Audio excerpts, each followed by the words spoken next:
இப்போ இது நம்முடைய பூமி. இப்போ இந்த பூமி ஆரம்பத்துல எப்படி இருந்ததுன்னா நிலப்பரப்பெல்லாம் ஒண்ணா இருந்துச்சு. கலர் கலர் போட்டிருக்கேனா, அதுக்கு பேரு நிலம், நிலப்பரப்பு. அந்த நிலப்பரப்பெல்லாம் அப்படியே ஒன்னோட ஒண்ணு ஒட்டிட்டு இப்படி இருந்துச்சா. இதுக்கு பேர் என்ன சொன்னாங்கன்னா பாஞ்சியா. பாஞ்சியா என்ன சொன்னாங்க? பாஞ்சியா. பாஞ்சியான்னு சொன்னாங்க. அந்த பாஞ்சியாவை சுத்தி வெறும் தண்ணியா நின்று இருக்குது. அந்த தண்ணிக்கு என்ன பேர் வச்சாங்கன்னா பெந்தலாசா. என்ன வச்சாங்க பேரு? பெந்தலாசா. நீருக்கு பெந்தலாசானோ நிலத்துக்கு பாஞ்சியான்னு பேர் வச்சிட்டாங்க. அப்புறம் என்ன பண்ணினாங்கன்னா இந்த ஒவ்வொரு நிலப்பகுதிக்கும் ஒரு பேர் வச்சிருக்கிறாங்க. நம்ம புத்தகத்துல போட்டிருக்கு. என்ன போட்டிருக்கு? இதுக்கு பேரு யுரேசியா, இதுக்கு பேரு வட அமெரிக்கா, இதுக்கு பேரு தென் அமெரிக்கா, இதுக்கு பேரு ஆப்பிரிக்கா, இதுக்கு பேரு இந்தியா, இதுக்கு பேரு அண்டார்டிகா. இப்படின்னு எல்லாத்துக்கும் பேர் வச்சாங்க. தொடக்கத்துல எல்லா நிலத்தையும் பாஞ்சியான்னு சொன்னாங்க, எல்லா நீரையும் பெந்தலாசான்னு சொன்னாங்க. ஆனா நாம இப்ப எப்படி அதை சொல்றோம் அப்படின்னா நிலப்பரப்ப கண்டம்னு சொல்றோம், நீர்பரப்ப கடல் அல்லது பெருங்கடல்கள் அப்படின்னு சொல்றோம். சரியா? இப்ப நில தோற்றம், இந்த பூமியில நிலத்தினுடைய தோற்றம் எப்படி இருக்கு? எல்லா இடத்துலயும் ஒரு மாதிரி இருக்கான்னு கேட்டா இல்ல. இந்த நில தோற்றத்தை 3 வகையா சொல்றாங்க. முதல்ல என்ன சொன்னாங்க? கண்டம், பெருங்கடல்னு சொன்னாங்க. எத்தனை கண்டம் இருக்கு? 7 கண்டங்கள், 5 பெருங்கடல்கள் இருக்கு. கொஞ்சம் கவனிங்க, அப்புறம் சொல்லலாம். இப்ப நில தோற்றத்தை ஃபர்ஸ்ட் என்னன்னு சொன்னாங்க? முதல் நிலை அப்படின்னு எடுத்துட்டோம்னா கண்டங்களும் பெருங்கடலும். கண்டங்கள்னா 7 கண்டங்கள் இருக்கு, பெருங்கடல்னா 5 பெருங்கடல் நம்ம பூமியில இருக்குது. சரியா? அடுத்து இரண்டாம் நிலை நிலத்தோற்றம் அப்படின்னா மலைகள், பீடபூமிகள், சமவெளி. இப்ப சமவெளி நம்ம இருக்கிறது மயிலாடுதுறை மாவட்டம், இது எல்லாமே சமவெளி தான். இப்ப சமவெளி, பீடபூமி, மலைன்னா என்னன்னு பாருங்களேன். இப்ப நம்ம தரை இருக்குல்ல, தரை வந்து சமவெளி. நம்ம மேல் கூரை இருக்குல்ல, அப்படியே பேர் அவ்வளோ உயரம் இருக்கு, இதை என்னன்னு சொல்லுவோம்? மலை. இப்படி உயரமா இருக்கும், இப்படி கூம்பா இருக்கும் மலை. உயரமா இருக்கும், கூம்பா இருந்தா மலை. பீடபூமினா என்ன அப்படின்னா இந்த சமவெளியை விட உயரமா இருக்கும், மலையை விட உயரம் குறைவா இருக்கும். மலை எப்படி இருக்கும்னு சொன்ன? கூம்பு வடிவத்துல இருக்கும்னு சொன்ன. ஆனா பீடபூமி எப்படி இருக்குது? மேசை இருக்கா, மேசை நிலம்னே இதை சொல்றாங்க பீடபூமியை. என்ன அப்படின்னா சமவெளியை விட உயரமா இருக்கு, மலையை விட உயரம் கம்மியா இருக்கு. ஆனா இதனுடைய பகுதி எப்படி இருக்கு? பரப்பு எப்படி இருக்கு? சமமான பரப்பா இருக்கு. இந்த மேசை நிலம்னு சொல்றாங்க பீடபூமிய. அப்ப இரண்டாம் நிலையில் எடுத்துக்கிட்டோம்னா மலைகள், பீடபூமிகள், சமவெளிகள். நம்ம மாவட்டம்ல சமவெளி தான், மலையே கிடையாது. நம்ம மலையை பார்க்கணும்னா திருச்சி, திண்டுக்கல், இந்த பக்கம் கோயம்புத்தூர், இந்த பக்கம் நமக்கு திருவண்ணாமலை, செங்கல்பட்டு, சென்னை வரைக்குமே நமக்கு மலை. அந்த சைடு போனோம்னா மலை பார்க்கலாம். பீடபூமி அப்படின்னா கோயம்புத்தூர் பக்கம் பீடபூமி, தர்மபுரி மாவட்டம்னா பீடபூமி, தர்மபுரி பீடபூமின்னு சொல்றோம். அது எப்படி இருக்கும்? சமவெளியை விட உயரமா இருக்கும், ஆனா நிலப்பரப்பு எப்படி இருக்கும்? சமமானதா இருக்கும். மலை மட்டும்தான் கூம்புல இருக்கும். சரியா? அடுத்தது மூன்றாம் நிலை எடுத்துட்டோம்னா பனியாறு, ஆறுகள், காற்று, கடல் அலை. இப்ப எதுக்கு மட்டும் நான் படம் போடல? ஏன் காற்றுக்கு படம் போடல? காத்துக்கு படம் போட முடியுமா? முடியாது. காத்த கண்ணால பார்க்க முடியுமா? முடியாது. அதை நம்ம என்ன பண்ணலாம்? உணரலாம். நம்ம இந்த ஃபேனுக்கு கீழே நிற்கும் போது பாரு முடியெல்லாம் நம்மளுக்கு பறக்குது. நம்ம அப்படி பாருங்க, இந்த மரம் எல்லாம் அசையுது, கிளையெல்லாம் அசையுது. அப்ப இதை என்னன்னு சொல்லுவோம்? நம்ம காற்றுன்னு நம்ம சொல்றோம். காத்து அடிக்குது, அதனால எல்லாம் அசையுது. காத்து இல்லைன்னா ஒண்ணும் இல்லை, வேர்க்கும் நமக்கு. அப்பயே நமக்கு ஃபீல் ஆகும், ஓ காத்து அசையவே மாட்டேங்குதே சொல்லுவாங்க பெரியவங்க எல்லாம் இல்லையா? அம்மா மரம் இருக்கு செவேன்னு நிக்குது பாரும்பாங்க. காத்தடிச்சாதான் அதுவே அசையும் இல்லையா? அப்ப காற்று என்பதை நான் கண்ணால் பார்க்க முடியாது, அதனால அதுக்கு நான் படம் போடல. சரி, இது மாதிரி வெள்ளை கலர்ல போட்டிருக்கனா இது பனியாறு, நீல கலர்ல போட்டிருக்கனா இது ஆறு. இந்த மாதிரி நீல கலர்ல கடல் போட்டு மேல இப்படி ஒயிட்ல இப்படி போட்டிருக்கனா இதுதான் அலை, கடல் அலை. இது ஏன் இதை மூன்றாம் நிலை நிலத்தோற்றம் அப்படின்னு நம்ம சொல்றோம்னா, பனியாறு, ஆறு, காத்து, கடலை எல்லாமே பூமியில உள்ள நிலப்பரப்பு மண்ணெல்லாம் அரிச்சு ஒரு குறிப்பிட்ட காலத்துக்கு பிறகு வேற ஒரு நிலத்தோற்றத்தை கொண்டு வந்துரும் சொல்றாங்க. அரிச்சு கடத்தி எடுத்துட்டு போய் படிய வைக்கும். அப்ப ஒரு இடத்துல இருந்து அரிச்சு எடுத்துட்டு போய் வேற இடத்துல படிய வைக்கும். அப்ப இந்த நிலத்தோற்றம் மாறும், படிய வைக்கிற இடத்துல வேற நிலத்தோற்றம் உருவாகும். அப்ப இந்த மாதிரி எல்லாத்தையும் 3 செயல்கள் மூலமாக மாற்றங்களை ஏற்படுத்துறதுனால இதே மூன்றாம் நிலை நிலத்தோற்றம்னு சொல்றோம். புரியுதாமா? பெருங்கடல்களும் எப்படி இருக்கு, என்னென்ன இருக்குன்னு பார்த்தோம். 5 பெருங்கடல் சொன்னேன், 7 கண்டங்கள் சொன்னோம். கண்டங்கள் பெருங்கடல் மாறி மாறி இருக்கா? இப்போ நம்முடைய பூமிங்கிறது கோள வடிவம்னு சொன்னேன்.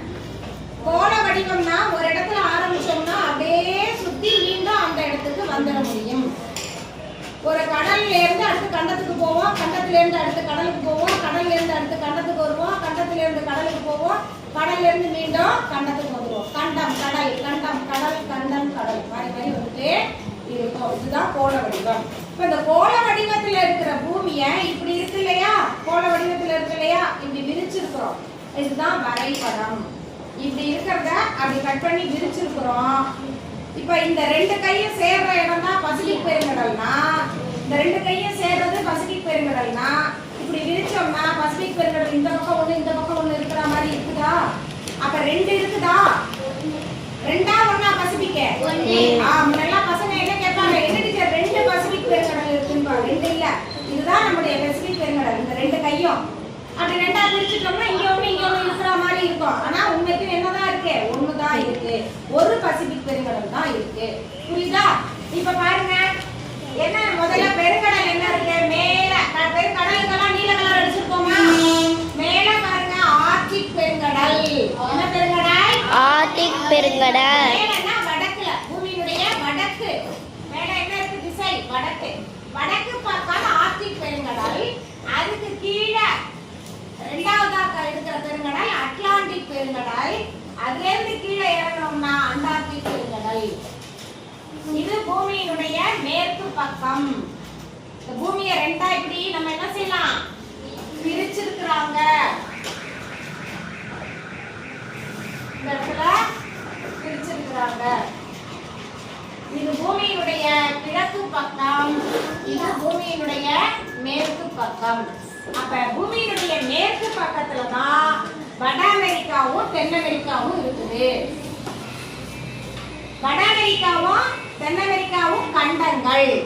இந்த 2 கண்டத்துக்கும் வலது கை பக்கம், அதாவது கிழக்கு பக்கம் அட்லாண்டிக் பெருங்கடல் இருக்குது. கீழே தெற்கு பக்கம் அண்டார்டிக் பெருங்கடல் இருக்கு. இது தெற்கு. தெற்கு பக்கம் அண்டார்டிக் பெருங்கடல் இருக்கு. அடுத்தது இந்த ஆசியா கண்டத்துல இந்திய நாடு இருக்கு. ஒரு நாட்டின் பெயரால் ஒரு பெருங்கடல் இருக்குன்னா நம்ம நாடு இந்தியா. இந்தியாவுக்கு கீழே இருக்கிறது இந்திய பெருங்கடல். அடுத்தது பாருங்க, இந்த ஆசியா கண்டத்துக்கும் பக்கத்துல, ஆசியாவுக்கும் கிழக்கு பக்கத்துல பசிபிக் பெருங்கடல் இருக்குது. எத்தனை மேல என்ன பார்த்தோம்? ஆர்க்டிக் பெருங்கடல். அதுக்கு கீழே இறங்குச்சுன்னா அட்லாண்டிக் பெருங்கடல். அதுக்கு கீழே அண்டார்டிக் பெருங்கடல். 3 பெருங்கடல் ஆச்சா? 4வது இந்திய பெருங்கடல், 5வது பசிபிக் பெருங்கடல். இப்ப பசிபிக் பெருங்கடலுக்கு 2 பக்கமும் என்ன கண்டங்கள் இருக்கு அப்படின்னா, பசிபிக் பெருங்கடலுக்கு மேற்கு பக்கம் ஆசியா இருக்கு, கிழக்கு பக்கம் வட அமெரிக்கா இருக்கு. இது புரியுதா? அப்ப வட அமெரிக்காவுக்கு மேற்குல பசிபிக் பெருங்கடல் இருக்கு, ஆசியாவுக்கு கிழக்குல பசிபிக் பெருங்கடல் இருக்கு. இந்த எல்லா கண்டத்துக்கும் மேல வடக்குல இருக்கிறது தான் ஆர்க்டிக் பெருங்கடல். எல்லா கண்டத்துக்கும் கீழே இருக்கிறது தான் அட்லாண்டிக் பெருங்கடல். ஏன்னா நம்ம பூமி எப்படி இருக்கு? இப்படி கோள வடிவத்துல இருக்கு. மேல இருக்கிறது ஆர்க்டிக் பெருங்கடல், கீழே இருக்கிறது அட்லாண்டிக் பெருங்கடல். எல்லா கண்டத்துக்கும் மேல வடக்குல இருக்கிறது ஆர்க்டிக், தெற்குல இருக்கிறது அண்டார்டிக் பெருங்கடல். ஐரோப்பா ஆப்பிரிக்காவுக்கும் வட அமெரிக்கா தென் அமெரிக்காவுக்கும் நடுவுல இருக்கிறது அட்லாண்டிக். அதே மாதிரி ஆசியா ஆஸ்திரேலியா அந்த பசிபிக் பெருங்கடல் உள்ளேயே தான் இருக்கு. ஒரு தீவு அது ஆஸ்திரேலியாங்கிற கண்டம். அப்ப ஆசியா கண்டத்துக்கும் வட அமெரிக்கா கண்டத்துக்கும் நடுவுல இருக்கிறது தான் பசிபிக் பெருங்கடல். ஒரு நாட்டு இந்திய நாடு, இந்திய நாட்டுக்கு கீழே இருக்கிறது இந்திய பெருங்கடல். 5 பெருங்கடல் ஆச்சா? இப்ப கண்டங்கள்னு பார்த்தோம்னா நம்முடைய கண்டம் ஆசியா. இந்த ஆசியா கண்டத்துல தான் இந்திய நாடு இருக்குது. இந்த ஆசியா கண்டத்துக்கு பக்கத்துல இருக்கிறது ஐரோப்பா. ஐரோப்பாவுக்கு கீழே இருக்கிறது ஆப்பிரிக்கா. இது மூணுமே ஒன்னோட ஒண்ணு இணைந்த கண்டங்கள். இந்த இணைந்த கண்டங்கள் இப்படி இணைஞ்சு இருக்காங்கன்னா இதுல சில இயற்கை அமைப்புகள் இதை பிரிச்சு காட்டுது. எதை வச்சு நம்ம இது ஐரோப்பா இது ஆசியான்னு சொல்றோம்னா, இந்த இடத்துல யூரல் மலைத்தொடர் ஒண்ணு இருக்குது. இந்த மலைத்தொடருக்கு இடது பக்கம் இருக்கிறது, அதாவது மேற்கு பக்கம் இருக்கிறது ஐரோப்பா, கிழக்கு பக்கம் இருக்கிறது ஆசியா. அப்ப ஆசியாவையும் ஐரோப்பாவையும் எது பிரிக்குதுன்னா இந்த யூரல் மலை. அதே மாதிரி இந்த ஐரோப்பாவையும் ஆப்பிரிக்காவையும் எது பிரிக்குதுன்னா இந்த இடத்துல இருக்கக்கூடிய மத்திய தரைக்கடல் ஒரு கடல் இருக்கு. இந்த கடலுக்கு மேல ஐரோப்பா, கீழே ஆப்பிரிக்கா. இந்த ஆப்பிரிக்காவையும் ஆசியாவையும் எது பிரிக்குதுன்னா இந்த இடத்துல இருக்கக்கூடிய செங்கடல். செங்கடல் வரைக்கும் தான் ஆப்பிரிக்கா. செங்கடலை தாண்டி இங்க போயிட்டோம்னா இது ஆசியா. அப்ப ஆப்பிரிக்காவையும் ஆசியாவையும் செங்கடல் பிரிக்குது, ஆசியாவையும் ஐரோப்பாவையும் யூரல் மலை பிரிக்குது, ஐரோப்பாவையும் ஆப்பிரிக்காவையும் மத்திய தரைக்கடல் பிரிக்குது. இப்ப முக்கியமான மூணு எது? யூரல் மலை, மத்திய தரைக்கடல், செங்கடல். செங்கடலுக்கு இந்த பக்கம் ஆப்பிரிக்கா, செங்கடலுக்கு இந்த பக்கம் ஆசியா. மத்திய தரைக்கடலுக்கு கீழே ஆப்பிரிக்கா, மத்திய தரைக்கடலுக்கு மேல ஐரோப்பா. யூரல் மலைக்கு கீழே மேற்குல ஐரோப்பா, கிழக்குல ஆசியா. மூன்று இயற்கை அமைப்பு இந்த நிலப்பகுதியை 3 கண்டங்களாக பிரிச்சு காட்டுது. புரியுதாமா? நெக்ஸ்ட் பாருங்க. வட அமெரிக்கா, தென் அமெரிக்கா கண்டம் அங்க போட்டோம். ஏன் இன்னொரு முறை போட்டிருக்கேன் எல்லாமே அப்படின்னா, எப்பவும் பசங்க என்ன கேட்பாங்க, இந்த பசிபிக் பெருங்கடல் ஏன் 2 இருக்கு? அதனாலதான் அப்படி 2லாம் இல்ல. நம்ம சுத்தி சுத்தி வந்தோம்னா அடுத்ததுக்கு போயிட்டே இருப்போம். ஒருத்தன் வந்து வட அமெரிக்காவில இருந்து கணக்க தொடங்குறான். வட அமெரிக்காவில இருந்து அடுத்து எங்க குதிக்கிறான்? அட்லாண்டிக் பெருங்கடல்ல குதிக்கிறான். இத நீந்தி ஐரோப்பாக்குள்ள வந்துடுறான். இந்த மலையை தாண்டி ஆசியாக்குள்ள வரான். ஆசியால இருந்து அவன் எங்க குதிக்கிறான்? பசிபிக் பெருங்கடல்ல குதிக்கிறான். அங்க இருந்து நீந்தினா நேரா எங்க போயிடுவான்? அவன் வட அமெரிக்காவுக்கு போயிடுவான். இதே மாதிரி பாருங்க, வட அமெரிக்காவில இருந்து எங்க குதிப்பான்? பசிபிக்ல. இப்படி போறான். இப்ப எந்த திசையில வந்தான்? கிழக்கு பக்கமா வந்தான். இப்ப கிழக்கு பக்கமா வந்தா இப்ப மேற்கு பக்கமா போறான். மேற்கு பக்கமா போகும்போது வட அமெரிக்கால இருந்து குதிக்கும் போது எது வரும்? ஃபர்ஸ்ட் பசிபிக்ல இருந்து நீந்தி ஏறினா எங்க போயிடலாம்? ஆசியா. இந்த மலையை தாண்டி வந்தா எங்க வந்துடலாம்? ஐரோப்பா. ஐரோப்பால இருந்து எங்க குதிப்பான்? அட்லாண்டிக்ல இருந்து எங்க ஏறுவான்? அமெரிக்கா. அப்ப கிழக்கு பக்கமா போனா எப்படி, மேற்கு பக்கமா போனா எப்படி? இங்க இருந்து இப்படி போனோம்னா இது கிழக்கு பக்கம், நம்முடைய வலதுகை பக்கம் கிழக்கு. வட அமெரிக்கா, அட்லாண்டிக், ஐரோப்பா, ஆசியா, பசிபிக், திருப்பி வட அமெரிக்கா வந்தாச்சு. இங்க இருந்து அங்கிட்டு போறோம்னா ஃபர்ஸ்ட் பசிபிக்ல குதிச்சு ஆசியாவுல போய் யூரல் மலையை தாண்டி ஐரோப்பாக்குள்ள வந்து அட்லாண்டிக் பெருங்கடல்ல குதிச்சு நீந்தி திருப்பி வட அமெரிக்காவுக்கு வந்துருவான். புரியுதா? கண்டங்களும் கடல்களும் புரியுதா?